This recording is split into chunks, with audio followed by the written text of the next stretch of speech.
Telugu YouTube ఛానల్లో మీ వ్యాపార ప్రకటనల కోసం 9154949554కి కాల్ చేయండి. బీఆర్ఎస్ ఎమ్మెల్యేలకు రేవంత్ రెడ్డి కండువాలు కప్పుతున్నారు. ఏకంగా బీఆర్ఎస్ ఎల్పీని విలీనం చేసుకుంటామని చెబుతున్నారు. కానీ ఆయన ఒక్కొక్కరినే పిలిచి కండువాలు కప్పుతున్నారు. ఇది పార్టీ ఫిరాయింపులేనని ఓవైపు బీఆర్ఎస్ గగ్గోలు పెడుతోంది. అయినా రేవంత్ మాత్రం వ్యూహాన్ని కంటిన్యూ చేస్తున్నారు. ఒక్కొక్కరే ఎందుకు, అందరినీ ఒకేసారి పిలిపించి కండువాలు కప్పొచ్చు కదా అని డౌటానుమానం కాంగ్రెస్ క్యాడర్లోనూ వస్తోంది. విలీనం చేసుకోవాలంటే అందరినీ ఒక్కసారే చేసుకోకుండా ఎందుకిలా ఒక్కొక్కరిని పిలిచి కండువాలు కప్పుతున్నారు?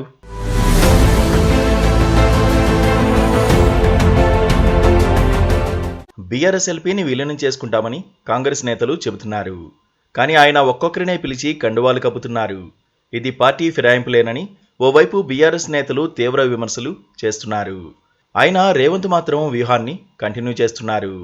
ఒక్కొక్కరే ఎందుకు, అందరినీ ఒకేసారి పిలిపించి కండువాలు కప్పవచ్చు కదా అనే డౌట్ కాంగ్రెస్ క్యాడర్లోనూ వస్తోంది. కాంగ్రెస్లో చేరడానికి 5-6 తప్ప అందరూ రెడీగా ఉన్నారని ఆ పార్టీ నేతలే చెబుతున్నారు. ఎల్బీ నగర్ ఎమ్మెల్యే సుధీర్ రెడ్డికి కనుసాగ చేస్తే రేవంత్ సీఎం అయిన రెండో రోజు కాంగ్రెస్లో చేరిపోయి ఉండేవారని చెబుతున్నారు. చాలాసార్లు తన ఆలోచన చెప్పారు. ఇంకా ఆయనకు పిలిచి కండువా కప్పలేదు. కానీ కాంగ్రెస్తో ఆయన పూర్తి స్థాయి టచ్లో ఉన్నారని అంటున్నారు. బీఆర్ఎస్ ఎల్పీ విలీనం చేయాలనుకుంటే ఒకేసారి అందరినీ చేసుకోవచ్చు, ఆ పని మాత్రం చేయడం లేదు. కానీ బీఆర్ఎస్ ఎల్పీ విలీనం అవుతుందని మాత్రం చెబుతున్నారు. రాజకీయాలు అంటే ఇప్పుడు డైరెక్ట్ అటాక్ కాదు, మానసిక దాడి కూడా. రేవంత్ రెడ్డి ఈ విషయంలో తన రాజకీయ పనితనాన్ని మొత్తం ప్రదర్శిస్తున్నారన్న అభిప్రాయాలు వినిపిస్తున్నాయి.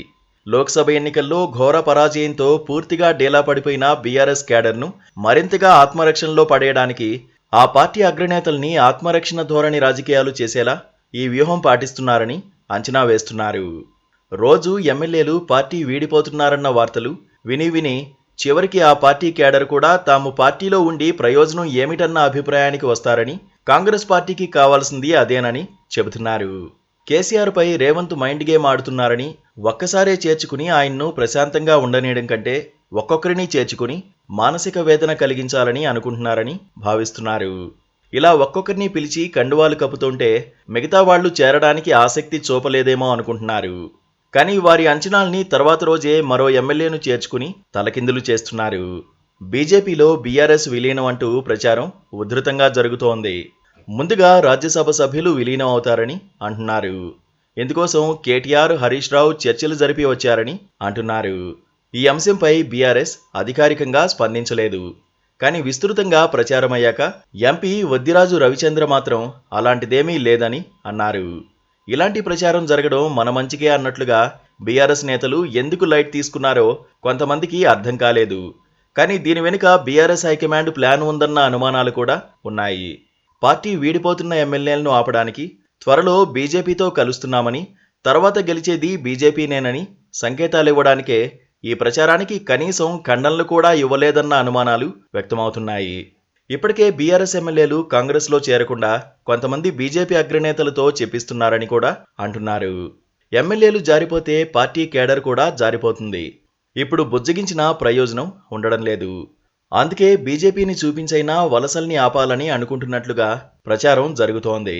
కాంగ్రెస్ పార్టీలో చేరుతారా అన్న అనుమానం ఉన్న వాళ్లతో చర్చలు జరిపి రాత్రికి రాత్రి పార్టీలో చేర్చేసుకుంటున్నారు. జగిత్యాల సంజయ్ కుమార్, కడియం శ్రీహరి లాంటి వాళ్లు బీఆర్ఎస్ను వేడతారని ఎవరూ అనుకోలేదు. కానీ పార్టీలో చేరిపోయారు. ఇక ఖచ్చితంగా కాంగ్రెస్లో చేరతారు అనుకున్న వారికి మాత్రం ఇంకా కండువాలు కప్పలేదు. తెలంగాణలో ఇద్దరు రాజకీయ యోధుల మధ్య హోరాహోరీ రాజకీయం నడుస్తోంది. అది సామాన్యులకు అర్థం కావడం లేదు. ఎవరి ప్లాన్ సక్సెస్ అవుతుంది, ఎవరిది మిస్ఫైర్ అవుతుందన్నది 2-3 నెలల్లో తేలిపోతుంది.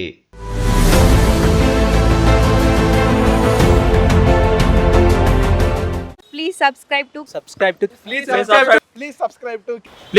to KTV Telugu. KTV Telugu. KTV Telugu channel.